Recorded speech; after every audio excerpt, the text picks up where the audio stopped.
السلام عليكم ورحمة الله وبركاته.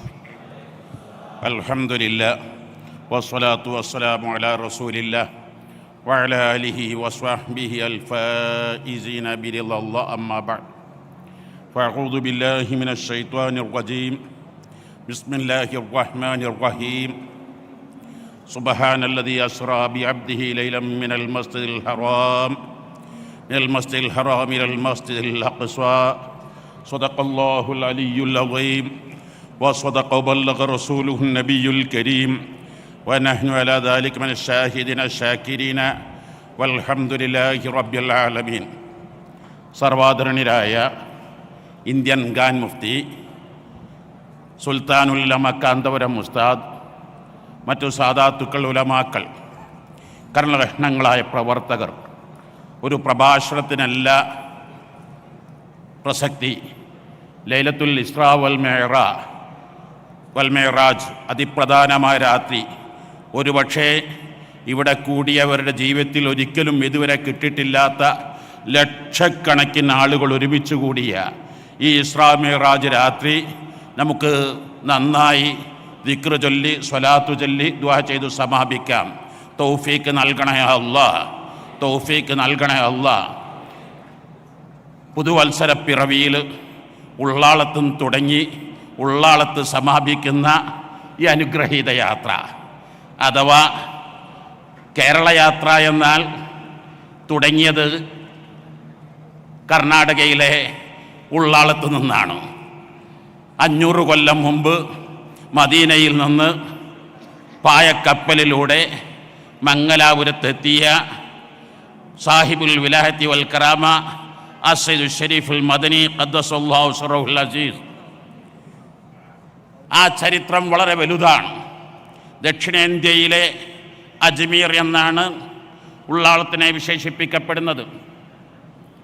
എന്നാൽ ഉള്ളാളമെന്ന് കേൾക്കുമ്പോൾ ഈ പ്രസ്ഥാനത്തിൻ്റെ മനസ്സിൽ വരുന്ന അനുഗ്രഹീത നേതൃത്വം, ഉള്ളുള്ള ആള് എന്നാണ് ഉള്ളാൾ എന്ന് പറഞ്ഞാൽ.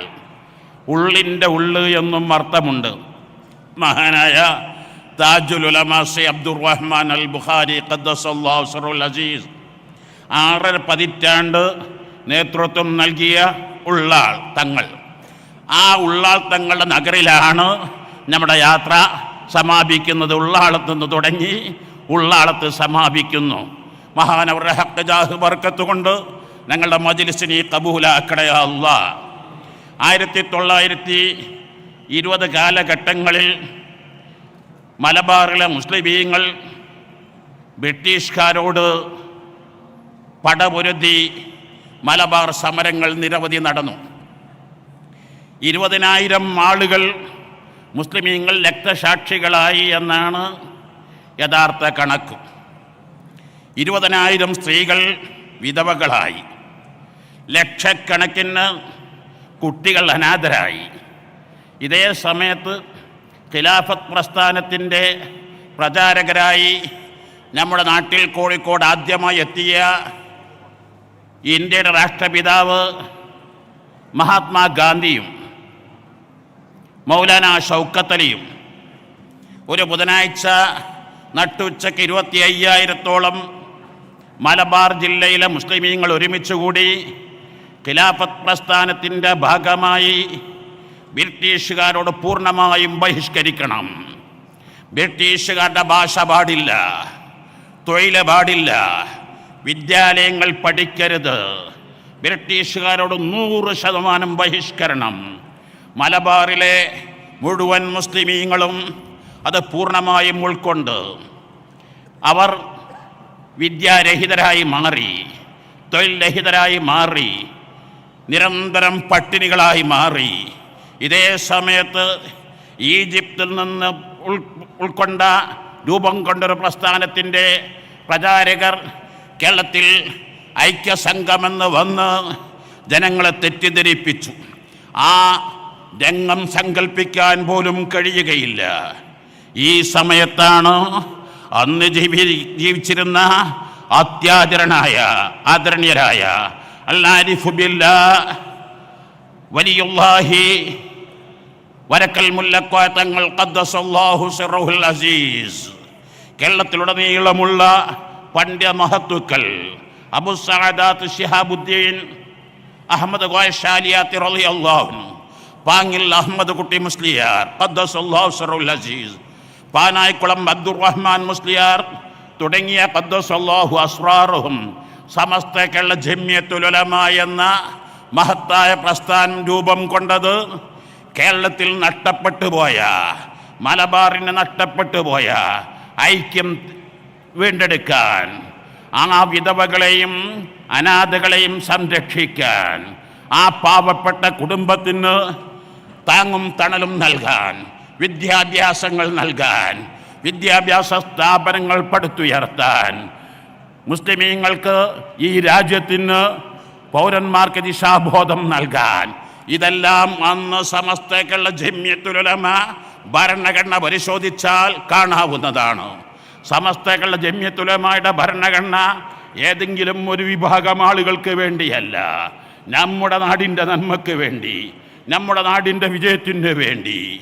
പിൽക്കാലത്ത് വിദ്യാഭ്യാസ ബോർഡ് നിലവിൽ വന്നു, SYS വന്നു, SSF വന്നു, അങ്ങനെ സുന്നി ജമിയത്തുൽ മുഅല്ലിമീൻ വന്നു, SMA വന്നു, കേരള മുസ്ലിം ജമാഅത്ത് വന്നു, ICF വന്നു, RSC വന്നു, KCF വന്നു, അങ്ങനെ 10 സംഘടനകൾ അങ്ങ് ഈ കൈവിരലിലെ 2 കൈകളിലെ 10 വിരലുകളെ പോലെ ഒന്നിച്ചു നിന്നു. 10 വര 10 ഇടങ്ങളിലായി 10 രൂപത്തിലിട്ടാൽ നിങ്ങൾ എന്നെ വിളിക്കുക ആ ബോർഡ് വൃത്തികേടാക്കി എന്നായിരിക്കും. എന്നാൽ അതേ ബോർഡ്, അതേ ചോക്ക്, അതേ വിനീതൻ 10 വരകൾ ഒന്നായി ഇട്ടാൽ ഒറ്റ 10, 100, 1000, 10000, 1 ലക്ഷം, 10 ലക്ഷം, 1 കോടി, 10 കോടി, 100 കോടി, 1 ബില്യൺ. അതാണ് ഈ മഹത്തായ പ്രസ്ഥാനം. നമുക്ക് ശക്തമായ ഒരു നേതൃത്വമുണ്ട്. ഈ പ്രസ്ഥാനത്ത് നമുക്ക് ലീഡർഷിപ്പ്, ഞാനും നിങ്ങളും ദിനം പ്രതി കഴിക്കുന്ന ഒരു സ്പൂൺ തേൻ, ഈ ഒരു സ്പൂൺ തേനിന് ചുരുങ്ങിയത് 25,000 പുഷ്പങ്ങൾ ഊറ്റിയെടുത്തതാണ്. 8 തേനീച്ചകൾ ചേർന്നുകൊണ്ടാണ്, 1200 കിലോമീറ്റർ സഞ്ചരിച്ചുകൊണ്ടാണ്. ഓരോ തേനീച്ചകൾക്കും 5 വീതം കണ്ണുകളുണ്ട്. അതാണ് സൂറത്തുൻ നഹ്ൽ. അതിനു റാണിയുണ്ട്. എന്നാൽ ഈ പ്രസ്ഥാനത്തിൻ്റെ ആദരണീയ നേതൃത്വം മഹാനായ ശൈഖുന സുൽത്താനുൽ ഉലമ കാന്തപുരം ഉസ്താദ് ഹഫിളഹുല്ലാഹ്, അങ്ങനെയുള്ളൊരു നേതൃത്വം ഇന്ന് സമസ്തയോളം പ്രായമുള്ള 94 കഴിയുന്ന ഒരു പണ്ഡിത നേതൃത്വം സമസ്തയിലെന്നല്ല ലോകത്ത് തന്നെ ഇത്രമാത്രം പണ്ഡിതന്മാരെ വാർത്തെടുത്ത ഒരു പണ്ഡിതനെ കാണാൻ കഴിയില്ല. ആ സമസ്തകളുടെ ജമിയത്തുൽ ഉലമായിൽ ഇത്രമാത്രം 52 വർഷത്തോളം സെക്രട്ടറി സ്ഥാനത്ത് നിന്ന മറ്റൊരു പണ്ഡിതനും ഇന്ന് ലോകത്ത് ജീവിച്ചിരിപ്പില്ല. ആ പണ്ഡിതൻ ഒരു കാര്യം പറഞ്ഞാൽ ഇവിടെ ആരും 2 അഭിപ്രായം മറിച്ചു പറയുകയില്ല. ആ പണ്ഡിതന്റെ അഭിപ്രായം മഹാനായ ശൈഖുനാ സുൽത്താനുൽ ഉലമ കാന്തപുരം ഉസ്താദിന്റെ ഓരോ വാക്കുകളും ഞങ്ങൾക്ക് അന്തിമമാണ്, ഞങ്ങൾക്ക് അവസാന വാക്കാണ്. ഈ യാത്ര തുടങ്ങിയത് മഹാനായ ശൈഖുനാ സുൽത്താനുൽ ഉലമ കാന്തപുരം ഉസ്താദിന്റെ നേതൃത്വത്തിലുള്ള പ്രസ്ഥാനമാണ്. പക്ഷേ തിരുവനന്തപുരത്ത് സമാപിക്കുമ്പോഴും കേരളീയ സമാപിക്കുമ്പോൾ കേരളീയ പൊതുമണ്ഡലത്തിൽ ആയത്തിൽ ഇടപെട്ട ഒരു ജനകീയ പ്രസ്ഥാനമായി ഈ യാത്ര മാറി എന്നതാണ് ഏറ്റവും വലിയ വിജയം. ഈ യാത്ര മനുഷ്യർക്കൊപ്പമെന്നത് കേവലം ഒരു അലങ്കാരിക പദമല്ല, ആളുകളെ വിളിച്ചുകൂട്ടാൻ പബ്ലിസിറ്റിക്കല്ല. പലപ്പോഴും റിയാലിറ്റി ഉണ്ടാവാറില്ല. ഉണ്ടെങ്കിൽ 80-20, 20 റിയാലിറ്റിയും 80 പബ്ലിസിറ്റിയുമായിരിക്കും. ഇവിടെ 100-ൽ 100 പബ്ലിസിറ്റി ഇല്ലാതെ 100-ൽ 100 റിയാലിറ്റി മാത്രമാണ് ഈ പ്രസ്ഥാനത്തിന്. അത് മംഗലാപുരത്ത് നിന്ന് തുടങ്ങി ഇതുവരെയും ഇന്നത്തെ സ്റ്റേജ് അതിന് നേർസാക്ഷ്യമല്ലേ? ഇത്രയും രാഷ്ട്രീയ കക്ഷികൾ ഒരേ സ്റ്റേജിൽ നിലനിന്നത് നിങ്ങൾ കണ്ടിട്ടുണ്ടോ? ഞങ്ങൾ ഓരോ അതിർത്തിയിൽ വരുമ്പോഴും സ്വാമിജിമാരും ഞങ്ങൾക്ക് ഫാദിരിമാരും ഞങ്ങൾക്ക് വ്യത്യസ്ത പ്രതിപക്ഷം ഭരണപക്ഷം രണ്ടുപേരിൽ നിൽക്കുന്നവർ ഞങ്ങളുടെ മുമ്പിൽ ഒന്നായി കൊടികൾ ഒന്നിച്ച് പിടിക്കുകയാണ്. ഇങ്ങനെയുള്ളൊരു യാത്ര മനസ്സിൽ നിന്ന് മനസ്സിലേക്കുള്ള യാത്രകളാണ്. ഈ യാത്രകൾ ഞങ്ങൾ പൂമാലകൾ സ്വീകരിക്കാനല്ല, ഞങ്ങൾ നോട്ടുമാലകൾ സ്വീകരിക്കാനല്ല, ഞങ്ങൾ തെരഞ്ഞെടുപ്പിന്റെ പ്രചരണത്തിന് വേണ്ടി ഇറങ്ങിയതല്ല, ഞങ്ങൾ വോട്ട് പിടിക്കാനല്ല. ഞങ്ങൾ മനസ്സുകളിൽ നിന്ന് മനസ്സുകളിലേക്കാണ് ഞങ്ങളുടെ യാത്ര. നിങ്ങൾ മനസ്സിലാക്കണം, ഞങ്ങൾ കുറേ സ്വീകരണങ്ങൾ ഞങ്ങൾക്ക് ഏർപ്പെടുത്താമായിരുന്നു, ഞങ്ങൾക്കതിൽ കുറേ ഗിഫ്റ്റുകൾ നേടാമായിരുന്നു. പക്ഷേ ഞങ്ങൾ എല്ലാ 17 ദിവസങ്ങളിൽ 17 സ്വീകരണം മാത്രമാണ്. സിംഹഭാഗം ഞങ്ങൾ ചെലവഴിച്ചത് ഈ 17 സ്ഥലങ്ങളിലും അവിടുത്തെ ജനപ്രതിനിധികളെ, MLA-മാരെ, മന്ത്രിമാരെ, അവിടുത്തെ സാമൂഹിക സാംസ്കാരിക നായകരെ, രാഷ്ട്രീയ വ്യാപാര വ്യവസായ നായകന്മാരെ, നാട്ടിലുള്ള മുഴുവൻ ആളുകളെയും വിളിച്ചു വരുത്തി ഞങ്ങൾ എല്ലാ അഭിപ്രായങ്ങളും കേൾക്കുകയായി. ഞങ്ങൾ അവിടെ പ്രസംഗിച്ചിട്ടില്ല. ഞങ്ങൾ പറയും, ഞങ്ങൾ പ്രസംഗിക്കാൻ വേണ്ടി വന്നതല്ല, നിങ്ങളെ കേൾക്കാൻ വന്നതാണ്. നിങ്ങൾക്ക് പറയാനുള്ളതെല്ലാം നിങ്ങൾ പറയൂ, ഞങ്ങൾ കേൾക്കട്ടെ. അവിടെ വിവിധ രാഷ്ട്രീയ കക്ഷികളുണ്ട്, വിവിധ മതവിഭാഗത്തിൻ്റെ നേതാക്കന്മാരുണ്ട്, എല്ലാ വിഭാഗം ജനപ്രതിനിധികളുമുണ്ട്. ഞങ്ങളതെല്ലാം ശ്രദ്ധാപൂർവം കേട്ടു, ഞങ്ങളതെല്ലാം എഴുതി ക്രോഡീകരിച്ചു, ഞങ്ങളതെല്ലാം ഒന്നിച്ച് ഇന്ന് മുഖ്യമന്ത്രിയുടെ മുമ്പിൽ, ഞങ്ങൾ മുഖ്യമന്ത്രിയുടെയും പ്രതിപക്ഷത്തിൻ്റെ നേതാവിൻ്റെ മുമ്പിൽ മെമ്മോറാണ്ടമായി മഹാനായ ശൈഖുന സുൽത്താൻ മക്കാന്തപുരം ഉസ്താദ് മെമ്മോറാണ്ടം നൽകുകയായി. ഞങ്ങൾക്ക് പറയാനുള്ളത്, ഞങ്ങളുടെ ആവശ്യങ്ങൾ നിരാകരിച്ചവരെ ഞങ്ങൾ തിരിച്ചറിയുക തന്നെ ചെയ്യും. ഞങ്ങളുടെ ആവശ്യങ്ങൾ ഇവിടെ നിരാകരിക്കാൻ ഒരു ശക്തിക്കും കഴിയുകയില്ല. അത്രയും പ്രധാനപ്പെട്ട ഞങ്ങളുടെ ആവശ്യങ്ങളല്ല, ഇവിടുത്തെ പൊതുസമൂഹത്തിൻ്റെ ആവശ്യങ്ങളാണ്. ഞങ്ങൾക്ക് പ്രത്യേകം പറയാനുള്ളത്, കേരളത്തിൻ്റെ അതിർത്തി ജില്ലകളിൽ കാസർഗോഡ് തുടങ്ങിയപ്പോൾ, വയനാടിലെത്തിയപ്പോൾ, ഇടുക്കിയിലെത്തിയപ്പോൾ, പാലക്കാടെത്തിയപ്പോൾ അതിർത്തികളിൽ വളരെ പ്രയാസങ്ങൾ അനുഭവിക്കുന്നവരാണ്. ഇവിടങ്ങളൊന്നിലും റഫറൽ ഹോസ്പിറ്റൽ എന്നല്ലാതെ കാര്യക്ഷമമായ മെഡിക്കൽ കോളേജുകൾ വന്നിട്ടില്ല. അവിടെ ഒന്നും വേണ്ടത്ര വിദ്യാഭ്യാസ സ്ഥാപനങ്ങൾ വന്നിട്ടില്ല. ഞങ്ങൾക്ക് ഇവിടുത്തെ ഭരണകൂടത്തോട് പറയാനുള്ളത്, ബോർഡർ ഏരിയ വികസന സമിതി രൂപീകരിച്ചേ പറ്റൂ, പരിഹാരങ്ങൾ കണ്ടേ പറ്റൂ. അതോടുകൂടെ തന്നെ ഞങ്ങൾക്ക് ജില്ലാ പുനഃക്രമീകരണമെന്ന് പറയുന്നത് നിങ്ങൾ മനസ്സിലാക്കണം. ഞങ്ങൾക്ക് മതമായ കണ്ണിൽ നിങ്ങൾ കാണാൻ പാടില്ല. 1982, 80, 84 ഘട്ടങ്ങളിലായി വയനാട്, പത്തനംതിട്ട, കാസർഗോഡ് ജില്ലകൾ വന്നു. 40 വർഷം കഴിഞ്ഞു. ശേഷം 40 വർഷം കഴിഞ്ഞതിനിടയിൽ 7 സംസ്ഥാനങ്ങൾ ഇന്ത്യയിൽ വന്നു. 174 ജില്ലകൾ വന്നു. ഇവിടെ എല്ലാ വിഭാഗം ആളുകൾക്കും, ഒരു വിഭാഗത്തിനല്ല, എല്ലാ വിഭാഗം ആളുകൾക്കും വികസനം ലഭിക്കണം, ആരോഗ്യം ലഭിക്കണം, എല്ലാവർക്കും കിട്ടേണ്ട ആനുകൂല്യങ്ങൾ നൽകിയേ പറ്റൂ എന്ന് ഞങ്ങൾ ഭരണകൂടത്തോട് ഞങ്ങൾ ആവശ്യപ്പെടുകയാണ്.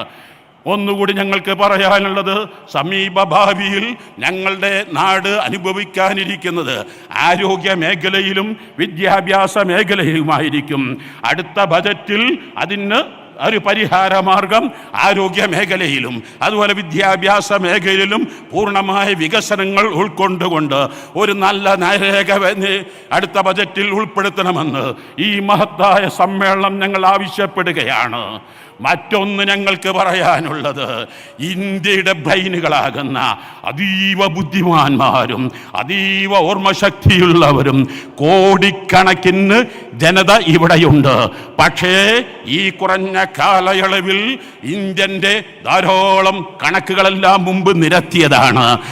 ലക്ഷക്കണക്കിന് വിദ്യാർത്ഥികളാണ് ഇന്ത്യയിൽ നിന്ന് പുറത്തേക്ക് പോകുന്നത്. കാരണം ഇവിടെ സൗകര്യങ്ങളില്ലാത്തത് കൊണ്ടാണ്. ആയതുകൊണ്ട് തന്നെ ഉന്നത വിദ്യാഭ്യാസ മേഖലയിൽ പാശ്ചാത്യൻ രാജ്യങ്ങളോട് കിടപിടിക്കുന്ന സിലബസുകളും പരീക്ഷകളും അന്താരാഷ്ട്ര സ്ഥാപനങ്ങൾക്ക് തുല്യമായ സ്ഥാപനങ്ങൾ കേരളത്തിൽ കൊണ്ടുവരണം, ഇന്ത്യയിൽ വരണം. ഒരാൾ പോലും ഇന്ത്യയിൽ നിന്ന് പുറത്തു പോകാതെ, ഇന്ത്യയുടെ ബ്രെയിൻ ചോർന്നു പോകാതെ, പുറം ലോകത്ത് നിന്ന് ഇന്ത്യയിലേക്ക് ലക്ഷക്കണക്കിന് ആളുകൾ വന്നേ പറ്റൂ. ഇന്ന് ഈ ഒരാൾ വരുന്നുവെങ്കിൽ 25 ആള് ഇവിടെ നിന്ന് പോകുന്നു എന്നതാണ്. മറ്റൊരാവശ്യം ഞങ്ങൾക്ക് പറയാനുള്ളത്, സ്വകാര്യ ആസ്പത്രികളുടെ ചികിത്സാ ഫീസ് അനിയന്ത്രിതമായി കൂടി വരികയാണ്. സർക്കാർ ഹോസ്പിറ്റലുകളാവട്ടെ വേണ്ടത്ര ചികിത്സയും കിട്ടുന്നില്ല. 148 കോടി ജനങ്ങളുള്ള ഇന്ത്യയിൽ, 3.5 കോടി ജനങ്ങളുള്ള കേരളത്തിൽ ഒരാളും ചികിത്സ കിട്ടാതെ മരിക്കരുത്. അർഹമായ ചികിത്സ കിട്ടണം. പ്രൈവറ്റ് ഹോസ്പിറ്റലുകളുടെ ചികിത്സാ ഫീസ് ഏകീകരിക്കണം. അത് സാധുജനങ്ങൾക്ക് ഉൾക്കൊള്ളാൻ പറ്റാവുന്ന രൂപത്തിലാവണം. അവസാനമായി പറയാൻ ആഗ്രഹിക്കുന്നത്, ഈ നാടിൻ്റെ വൈവിധ്യത്തെയും ആവശ്യങ്ങളെയും ഉൾക്കൊള്ളുന്ന തരത്തിൽ വ്യത്യസ്ത മേഖലകളിലും പ്രദേശങ്ങളിലും സമൂഹങ്ങളുമുള്ള വിദഗ്ധരെ ഉൾക്കൊള്ളുന്ന തരത്തിൽ ഒരു പ്ലാനിംഗ് ബോർഡ് വിപുലീകരിച്ച് അത് ക്രിയാത്മകമായി പ്രവർത്തിക്കണം. എയ്ഡഡ് മേഖലയിലെ നിയമനങ്ങൾ പൂർണ്ണമായും PSCക്ക് വിടണം. അതുവഴി സർക്കാർ തൊഴിൽ മേഖലയിൽ വലിയൊരു സാമൂഹ്യ നീതി നടപ്പിലാക്കും. അവസാനമായി മനുഷ്യർക്കൊപ്പമെന്ന പ്രമേയം ഒരു സംഘടനയുടെയോ സമുദായത്തിൻ്റെയോ മുദ്രാവാക്യമായി ആർക്കും തോന്നിയിട്ടില്ല. മറിച്ച് അത് പൊതുസമൂഹത്തിൻ്റേത് മാത്രമാണ്. പൊതുസമൂഹത്തിന് എല്ലാവർക്കും ഉള്ളതാണ്. എല്ലാവരും ഉൾക്കൊള്ളണം. ഞങ്ങൾ ആലോചിക്കുന്നത്, ഈ കേരള യാത്ര ഇത്ര വിപുലമാണെങ്കിൽ ഞങ്ങൾ ഇവിടെ ഒരു ജനക്കൂട്ടം ഞങ്ങൾ ആഗ്രഹിച്ചിട്ടില്ല. ഞങ്ങളുടെ തീരുമാനം 6000-ൽ പരം വരുന്ന CG അംഗങ്ങളുടെ പരേഡായിരുന്നു. പക്ഷേ ഞങ്ങളെ ജനങ്ങൾ വലുതാക്കി, ഞങ്ങളെ ജനങ്ങൾ ഒഴുകിയെത്തി. എന്നാൽ ഞങ്ങളുടെ സമസ്ത സെന്റിനറി ഇൻഷാ അല്ലാഹ് 2026-ൽ നടക്കുക തന്നെ ചെയ്യും. അതിന് തുല്യമായൊരു സമ്മേളനം അതിൻ്റെ മുമ്പോ ശേഷമോ കേരളമോ ഇന്ത്യയോ കാണാൻ കഴിയില്ല. അങ്ങനെയുള്ളൊരു സമ്മേളനം ഇൻഷാ അല്ലാഹ് ഇന്ന് തൊട്ട് എൻ്റെ കഷ്ണങ്ങളായ പ്രവർത്തകർക്ക്, സമസ്ത സെന്റിനറിക്ക് വേണ്ടി സർവാത്മന ശരീരം കൊണ്ടും മനസ്സുകൊണ്ടും നാക്കുകൊണ്ടും എല്ലാ നിലയിലും ഇനി ആ സമസ്ത സെന്റിനറി സമ്മേളനമായിരിക്കണം നമ്മുടെ ലക്ഷ്യം. അവസാനമായി ഒരൊറ്റ കാര്യം ഉണർത്തട്ടെ, ഇസ്രാ മിഅ്റാജ് രാവാണ്. നമുക്ക് നിസ്കാരം ഫർളാക്കിയ രാത്രിയാണ്. നിസ്കാരത്തിൻ്റെ വാർഷികം ആഘോഷിക്കുന്ന ദിവസമാണ്. ഇന്ന് തൊട്ടെൻ്റെ കഷ്ണങ്ങളായ യുവാക്കൾ, ഈ ശബ്ദം സോഷ്യൽ മീഡിയയും മറ്റും കേൾക്കുന്ന യുവാക്കൾ, നിസ്കാരം ഒന്നും ഖളാക്കുകയില്ല എന്ന് പ്രതിജ്ഞ ചെയ്യുക. മാതൃവന്ദനം, പിതൃവന്ദനം, ഗുരുവന്ദനം. മാതാപിതാക്കളെ, ഗുരുനാഥന്മാരെ വേദനിപ്പിക്കരുത്, ശാപമേറ്റ് വാങ്ങരുത്. ഒരു കാരണവശാലും സമൂഹത്തിലുള്ള ഭിന്നശേഷിക്കാരെയോ അല്ലെങ്കിൽ രോഗികളെയോ അവഗണിക്കരുത്. എല്ലാവരും ചേർത്ത് പിടിക്കണം. ഓരോ ദിവസങ്ങളിലും ഓരോ വിഭാഗത്തെയും പറഞ്ഞു. ഇനി 100 വിഷയങ്ങൾ പറഞ്ഞാലും തീരാത്ത അത്രയും വിശാലമായ വിഷയമാണ് മനുഷ്യർക്കൊപ്പമെന്നത്. ഇവിടെ നിന്നങ്ങ് പിരിഞ്ഞാൽ ഇത് കേവലം ഒരു സമ്മേളനമല്ല. ഈ സമ്മേളനത്തിന്റെ വിജയത്തിന്റെ രഹസ്യം SYS, SSF, SMA, Sunni Jamiyyathul Muallimeen, അതിന് നേതൃത്വം നൽകുന്ന കേരള മുസ്ലിം ജമാഅത്ത്, എല്ലാറ്റിനും നേതൃത്വം നൽകുന്ന പരമോന്നത സമസ്ത കേരള ജമിയത്തുൽ ഉലമ, പ്രവാസി ഘടകങ്ങളാകുന്ന ICF ഞങ്ങൾക്ക് വിസ്മരിക്കാൻ കഴിയില്ല. ഇതേ സമയത്ത് 5 ലക്ഷം ആളുകളിലേക്ക് അയ്യുഹന്നാസ്, അവർ നേരിട്ട് സോഷ്യൽ മീഡിയകളിലൂടെയല്ല, ഓൺലൈനായിട്ടല്ല, നേരിട്ട് ഈ സന്ദേശം എത്തിക്കുന്നു. ഞങ്ങളുടെ പ്രസ്ഥാനത്തിൻ്റെ സാമ്പത്തിക സഹായങ്ങളിൽ മുഖ്യ പങ്കും ICF-ൻ്റെതാണ്. ICF ഇവിടെ മുഖ്യമന്ത്രി COVID-19 സമയത്ത് വളരെ പ്രയാസം പറഞ്ഞ് ഓക്സിജൻ പ്ലാന്റ് വേണമെന്ന് പറഞ്ഞപ്പോൾ 3 കോടി രൂപ ഒരു ദിവസം കൊണ്ടാണ് അവർ സ്വരൂപിച്ചത്. ഈ ICF ഇങ്ങനെ ഞങ്ങൾക്ക് മറക്കാൻ കഴിയും. അതുപോലെ തന്നെ ഇന്ന് ഉദ്ഘാടനം ചെയ്യുന്ന റിഫായി കെയർ, ഓട്ടിസം ബാധിച്ചവർക്ക്, ശാരീരിക മാനസിക വൈകല്യങ്ങൾ ഉള്ളവർക്ക് വർഷം പ്രതി 3 കോടി രൂപയാണ് നടക്കുന്നത്. ഈ ICFനെ ഞങ്ങൾ പ്രത്യേകം സ്മരിക്കുന്നു. അവർക്ക് ഞങ്ങൾ പ്രത്യേകം നന്ദി രേഖപ്പെടുത്തുകയാണ്. ഇന്ന് ഇസ്രാ മിഹ്റാജിന്റെ രാവിൽ അവസാനം ഞങ്ങൾക്കെല്ലാവരും ഒത്തുചേർന്നുകൊണ്ട് ഈ കൂട്ടായ്മ നമ്മുടെ ഓരോ വീടുകളിലും കൂട്ടായ്മ ഉണ്ടാവണം. കാര്യങ്ങൾ പരസ്പരം ചർച്ച ചെയ്യണം. ഒരു നേതൃത്വം ഉണ്ടാവണം. ആ നേതൃത്വം പറയുന്നത് പൂർണ്ണമായും കേൾക്കണം. അഷ്റഫുൽ ഖൽഖ് സ്വല്ലല്ലാഹു അലൈഹി വസല്ലം തങ്ങൾ വഫാത്താകുന്നതിൻ്റെ മുമ്പ് ഒരു പ്രഭാഷണം നടത്തി. പ്രഭാഷണം കേട്ട് സ്വഹാബത്തിന്റെ മനസ്സിൽ നിന്ന് ധാരധാരയായി കണ്ണിൽ നിന്ന് നീരൊഴുകുകയായി. സ്വഹാബത്ത് ഉള്ളു തുറന്നു പറഞ്ഞു, യാ റസൂലല്ലാഹ് കന്ന ഹാദിഹി മൗഇദതു മുഅദ്ദിൻ യാ റസൂലല്ലാഹ്. വരികൾക്കിടയിൽ ഞങ്ങൾ ചിലതെല്ലാം വായിച്ചിരിക്കുന്നു. അങ്ങ് ഞങ്ങളുടെ കൂടെ കൂടുതൽ കാലം ജീവിക്കുകയില്ല. അങ്ങ് വിട വാങ്ങുന്ന സ്വഭാവം ഈ പ്രഭാഷണത്തിലുണ്ട്. ഫൗസിന, അങ്ങയുടെ ശേഷം ഞങ്ങൾക്കാരാൾ, ഞങ്ങളുടെ അവസ്ഥ എന്തായിരിക്കും? പ്രവാചകൻ പുണ്യവസഫുൽ ഖൽഖ് സ്വല്ലല്ലാഹു അലൈഹി വസല്ലം വിളിച്ചു പറയുമ്പോൾ നിങ്ങൾ ആലോചിക്കൂ. അവിടുന്ന് നൽകുന്ന വസിയത്ത്, അതാണ് നിങ്ങൾക്ക് നൽകാനുള്ള വസിയത്ത്. അതാണ് ഈ പ്രസ്ഥാനത്തിന്റെ നേതൃത്വം. അലൈക്കും ബിസ്സംഇ വത്താഅ വഇൻ കാന അബ്ദൻ ഹബ്ശിയാ. നിങ്ങൾ ഏത് പ്രസ്ഥാനമാണെങ്കിലും, കുടുംബമാണെങ്കിലും, സ്ഥാപനമാണെങ്കിലും, ഏതാണെങ്കിലും ഒരു നേതൃത്വം വേണം. ആ നേതൃത്വം ആരാവണമെന്ന് ജനകീയമായി നിങ്ങൾ തീരുമാനിക്കണം. അത് അടിമയായി മാർക്കറ്റിൽ നിന്ന് വാങ്ങുന്ന കന്നുകാലികളെ പോലെ വിൽക്കപ്പെടുന്നവരാണ് അടിമ എന്ന് പറഞ്ഞാൽ അത് നീഗ്രോ വർഗക്കാരനായി. പക്ഷേ നേതൃത്വം ഒരാളിൽ ഏൽപ്പിച്ചാൽ അലൈക്കും ബിസ്സംഇ വത്താഅ. നിങ്ങൾ നേതൃത്വത്തെ ധിക്കരിക്കരുത്. നിങ്ങൾ നേതൃത്വത്തിന്റെ വാക്കുകൾ അവഗണിക്കരുത്. നിങ്ങളത് കേൾക്കുക, നിങ്ങൾ ഉൾക്കൊള്ളുക. ഇവിടെ നിന്ന് പോകുമ്പോൾ ഓരോ കുടുംബത്തിനും ഓരോ നേതൃത്വം ഉണ്ടാവട്ടെ. ആ കുടുംബത്തിന് നേതൃത്വം പറയുന്നത് അതാണ് ചാരുകശാല. പണ്ട് കാലങ്ങൾ ഒന്നേ ഉണ്ടാവൂ. ആ ചാരുകശാലയിൽ നിന്ന് എടുക്കുന്ന തീരുമാനം കുടുംബത്തിന് മൊത്തം ബാധകമാണ്. തറവാടിനൊരു നേതൃത്വം ഉണ്ടാകും. പല തറവാടുകൾ കൂടുമ്പോൾ മഹല്ലത്തിന് ഒരു നേതൃത്വം, അതാണ് ഖാലി. പല ഖാലിമാർ ഒരുമിച്ച് കൂടുമ്പോൾ ഖാലിൽ ഖുലാത്ത്. ഇന്ന് ഇന്ത്യയിലെ കർണാടക, കേരള, പല സ്റ്റേറ്റുകൾ ഖാലിയായ സുൽത്താൻ കാന്തപുരം ഉസ്താദിന് പകരം വെക്കാൻ പറ്റാവുന്ന ഒരു നേതൃത്വം ഇല്ല. നിങ്ങൾ ആലോചിക്കണം. ഈ പ്രസ്ഥാനത്തിന് വേണ്ടി മാത്രമല്ല, കാന്തപുരം ഉസ്താദിന്റെ ആനുകൂല്യങ്ങൾ ഉൾക്കൊള്ളാത്തവർ, സ്വീകരിക്കാത്തവർ ആരായിരിക്കും ഇവിടെ ഉണ്ടാകുക? ലക്ഷക്കണക്കിന് അനാഥകളെ സനാഥരാക്കിയില്ലേ? 850ഓളം ആയിരക്കണക്കിന് പെൺകുട്ടികൾക്ക് വിവാഹം കഴിച്ച് അവരെ ദാമ്പത്യ ജീവിതം നൽകിയില്ലേ? അങ്ങനെ ചെയ്ത സേവനങ്ങൾ ഒന്നൊന്നായി പറയാൻ കഴിയില്ലല്ലോ. ആ സുൽത്താൻ എന്ന കാന്തപുരം ഉസ്താദ് ആ നേതൃത്വത്തിൽ ഒറ്റക്കെട്ടായി പ്രവർത്തിക്കണം. ആ നേതൃത്വത്തിന് ഞങ്ങൾക്ക് ദീർഘായുസ് നൽകി ഞങ്ങൾക്ക് ആ തണൽ ജീവിക്കാൻ തൗഫീക്ക് നൽകണേ അല്ലാഹ്. 92 ബാബരി മസ്ജിദ് പൊളിച്ചപ്പോ ചില ആധികാരിക കേന്ദ്രങ്ങളിൽ നിന്ന് റിപ്പബ്ലിക് ബഹിഷ്കരിക്കണമെന്ന് ആഹ്വാനം വന്നപ്പോൾ ഒരേ ഒരു നേതൃത്വം മാത്രമാണ് റിപ്പബ്ലിക് ബഹിഷ്കരിക്കാൻ പാടില്ല എന്ന് പറഞ്ഞത്. ഒരേ ഒരു നേതൃത്വമാണ്. അതാണ് മഹാനായ ശൈഖുനാ സുൽത്താനുൽ ഉലമ കാന്തപുരം ഉസ്താദ്. നിങ്ങൾ മറന്നു പോകരുത്. നിങ്ങൾ ആലോചിക്കണം, ഇന്ത്യ പാകിസ്ഥാൻ കാർഗിൽ നുഴഞ്ഞുകയറ്റം സംഭവിച്ചപ്പോൾ മഹാനായ ശൈഖുനാ സുൽത്താൻ കാന്തപുരം ഉസ്താദ് പറഞ്ഞു, ഈ സമയത്ത് ഞങ്ങൾ ഇന്ത്യൻ പട്ടാളത്തിന്റെ കൂടെ ഞങ്ങൾ നിൽക്കുമെന്ന് പറഞ്ഞ തുല്യതയില്ലാത്തൊരു നേതൃത്വമാണ്. ഇവിടെയാണ് സുൽത്താൻ ഉലമ കാന്തപുരം ഉസ്താദ്. ആയതുകൊണ്ട് ഈ കൂട്ടായ്മ, ഒത്തൊരുമ പൂർണ്ണമായും നടപ്പിൽ വരുത്തുക. മാതൃവന്ദനം, ഗുരുവന്ദനം, പിതൃവന്ദനം. കൂട്ടുകുടുംബത്തോട് അവസാനമായി ഉസ്താദ് ഉപദേശിച്ച ഉപദേശമറിയില്ലേ? അയൽവക്കത്തുള്ളവർ, അത് 40 വീടാണ് അയൽവക്കമെന്ന് പറയുന്നത്.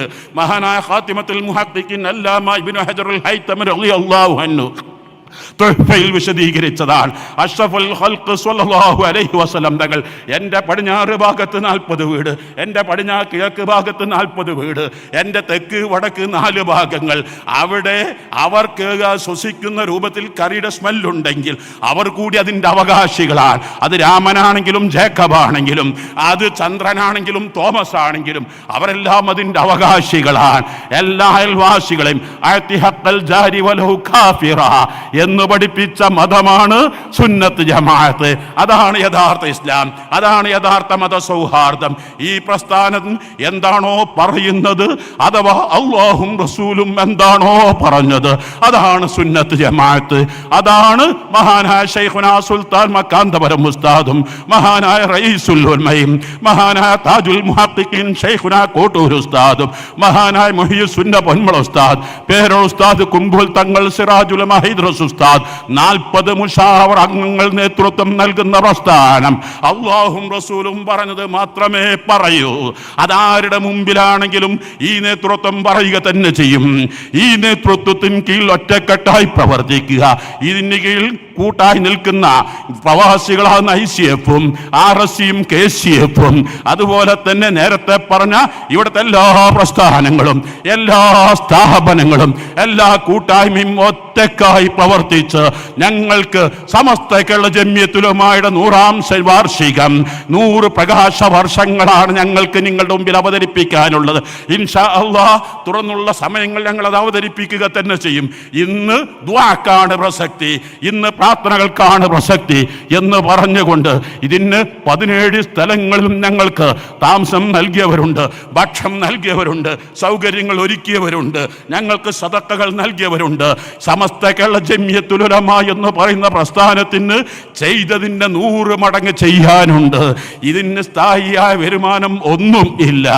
അവിടെയാണ് ക്രൗഡ് ഫണ്ട് അഥവാ സ്വതക്ക. എല്ലാവരും ഇനി ആ രംഗത്തേക്ക് സജീവമാവണം, എല്ലാവരും അത് വിജയിപ്പിക്കണം. എന്നിട്ട് നിങ്ങൾ മഹാനായ ശൈഖുനാ സുൽത്താൻ മക്കാന്തപുരം ഉസ്താദിന്റെ കയ്യിൽ കൊടുത്ത ഒരു ഫിൽസ് പോലും നഷ്ടപ്പെട്ടിട്ടില്ല. നിങ്ങൾക്ക് ആഖിറത്തിൽ ഇൻഷാ അല്ലാഹ് തിരിച്ചെടുക്കാം.